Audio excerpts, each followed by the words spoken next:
নমস্কার, আজকে আমি কাঁচা কাঁঠাল রান্না করব চিংড়ি মাছ দিয়ে। অনেক সুস্বাদু হয় এভাবে রান্না করলে।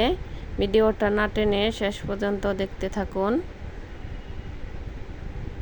এখানে আমি কাঁঠাল নিয়েছি, এখন কেটে নেব।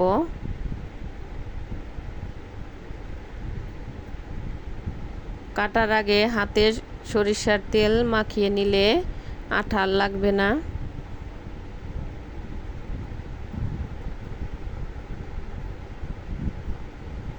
এভাবে কেটে নিতে হবে। বুকাটা এবং চুকলাটা ছাড়িয়ে নেব।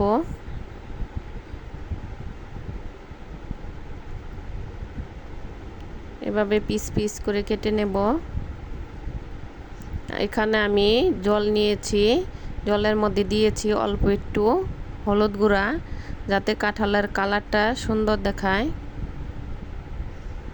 সবগুলো কাঁঠাল আমার কাটা হয়ে গেছে, এখন ভালোভাবে কচলিয়ে ধুয়ে নেব। ধুয়ে নিয়েছি, আমি এদিকে পানি বসিয়ে দিয়েছি। এখন দিয়ে দেব কাঁঠাল।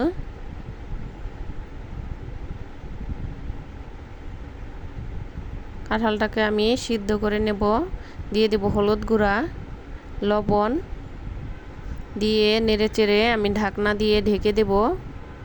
সেদ্ধ হওয়া পর্যন্ত অপেক্ষা করব। এদিকে আমি কি কি উপকরণগুলো নিয়েছি, এখানে নিয়েছি পেঁয়াজ কুচি, কাঁচা জিরে, আদা, রসুন, পেঁয়াজ একসাথে বেটে নিয়েছি।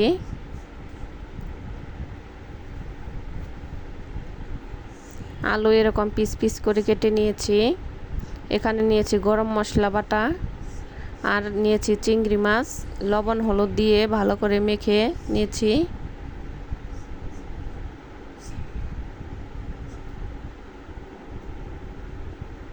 এদিকে আমার কাঁচা কাঁঠালটা সেদ্ধ হয়ে গেছে।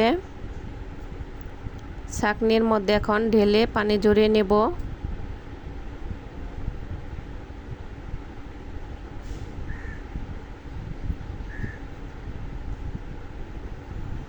এদিকে কড়াই বসিয়ে দিয়েছি, কড়াইটা গরম হলে দিয়ে দিব তেল।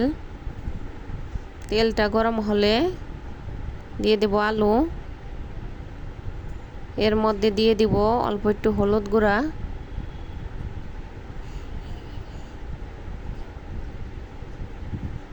আর একটু লবণ। নেড়ে চেড়ে আমি 2-3 মিনিটের মতো ভেজে নেব।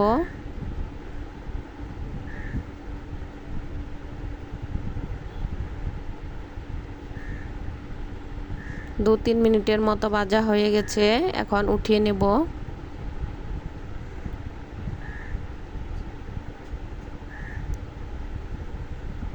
উঠিয়ে নিয়েছি, এখন এর মধ্যে চিংড়ি মাছগুলো ভেজে নেব।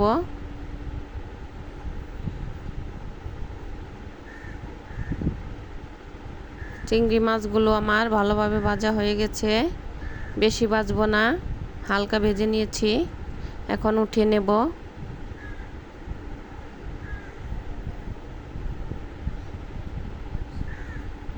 ওই কড়াইতে আমি দিয়ে দিয়েছি আর একটু তেল। তেলটা গরম হলে দিয়ে দিব তেজপাতা।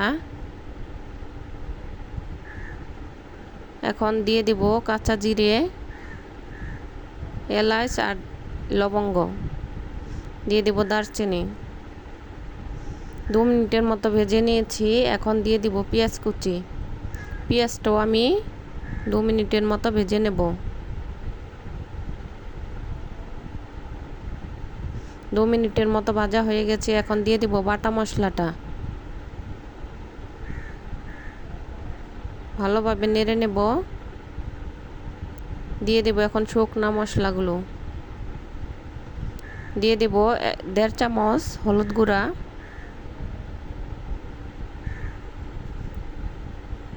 1 চামচ শুকনো মরিচ, 1 চামচ লবণ, 1 চামচ ধনিয়া গুঁড়া, 1 চামচ জিরার গুঁড়া। নেড়ে চেড়ে 2 মিনিটের মতো কষিয়ে নেব, যাতে কাঁচা গন্ধটা চলে যায়।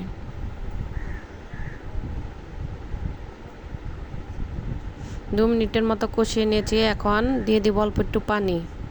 পানি দিয়ে আরও 2-3 মিনিট কষিয়ে নেব।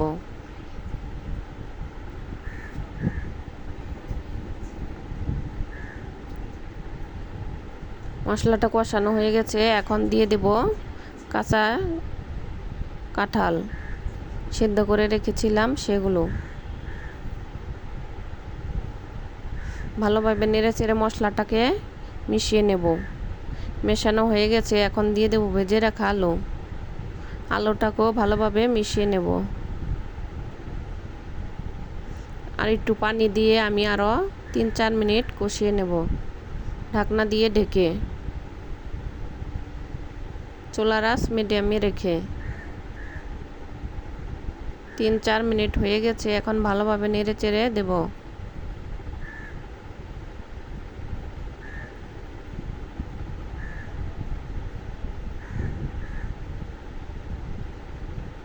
এখন দিয়ে দিব গরম পানি। আমি পানিটা গরম করে রেখেছিলাম, এখন ভালোভাবে নেড়ে চেড়ে দেব। ভালোভাবে নেড়ে চেড়ে দিয়েছি, এখন ঢাকনা দিয়ে ঢেকে দেব 5 মিনিটের জন্য। 5 মিনিট হয়ে গেছে, এখন ঢাকনা সরিয়ে নেব।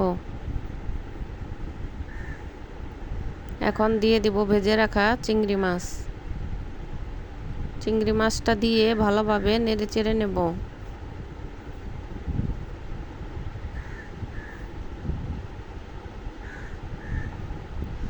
আমি ঢাকনা দিয়ে ঢেকে দিয়েছিলাম আরও 5-6 মিনিটের জন্য।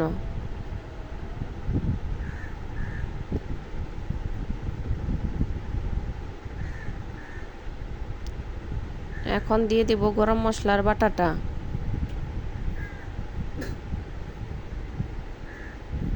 গরম মশলার বাটা দিয়ে এখন ভালোভাবে নেড়ে চেড়ে দেব।